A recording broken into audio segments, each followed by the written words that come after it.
All right, game two, DG, another unbeaten team, the North Carolina Tar Heels, 3-0. They're at home this week against James Madison.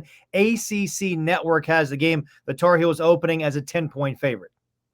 Yeah, the Tar Heels are in one of these classic good news, bad news situations in my eyes. The good news is, under some very difficult circumstances, including injuries and subpar play and unpredictable chaos at the quarterback position, they have figured out a way to beat Minnesota of the Big Ten on the road, then Charlotte and NC Central at Kenan Stadium. The defense and the special teams have been very good overall, and the offense has been, we'll say, good enough. So against James Madison this week, the Heels have a legit chance to start 4-0 before their ACC schedule begins. And, of course, it doesn't get any better than 4-0, even if you might not like the beauty of those pictures on the scorecards, as we said last week. The bad news, of course, includes the fact that at the most important position on the field, the Tar Heels have lost their starter, Max Johnson, for the entire season because of that broken leg he suffered at Minnesota. As we outlined in great detail here on this show and also at our website, ncsportsnetwork.com, Carolina's backup quarterback, Connor Harrell, has just never shown the ability to run a functional passing attack at the college level. And we got some pushback on that from some Carolina fans who thought he should have been starting way back at the beginning of preseason practice in August. We'll hesitate to say, I told you so, but that West Virginia bowl game debacle was real. And it's just fair to say at this point in the young man's career, he has not yet shown the ability to run a functional passing attack. Even NC Central, an FCS opponent, was able to expose that this past Saturday.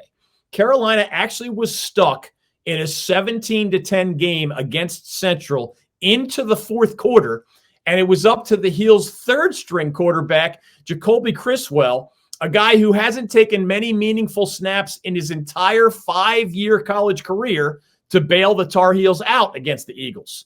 To his credit, Criswell looked confident at times in the passing game, although obviously Carolina rode their star running back, Omarion Hampton, 25 carries, 210 yards, 3 touchdowns on the ground, all the way to that victory. Although after Carolina, by the way, did nothing with Harrell at the controls against Central, Criswell led 3 straight first-half scoring drives, mostly by complementing Hampton's running with short passes to either star tight end Bryson Nesbitt or his wideouts, including this week's featured guest on the David Glenn Show, J.J. Jones, the senior for Carolina. In the second half, Harrell did come back in for one early possession. That resulted in another punt. And then Criswell led 3 touchdown drives in the fourth quarter as the Tar Heels pulled away from NC Central. Importantly, Criswell hit downfield passes, unlike what Harrell was able to do for the most part in his appearances so far this season. Criswell hit Christian Hamilton down the field. He hit both of his tight ends, Bryson Nesbitt and John Copenhaver, downfield. Although even during the Heels' fourth quarter flurry, it was much more of their running game, which probably, almost certainly, will not be able to dominate ACC opponents the way they were able to dominate North Carolina Central.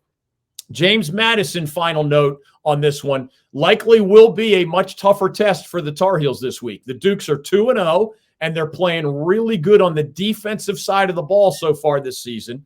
One of their best offensive players at JMU, running back George Petway, is actually a UNC transfer in his first season at JMU. So a lot of those Tar Heel defenders will be very familiar with a guy that they tackled in practice as recently as last year. It's probably going to be up to, again, UNC's defense and special teams to carry the day one more time as the Tar Heels try to find themselves on offense, either with Criswell again or Harrell again or both.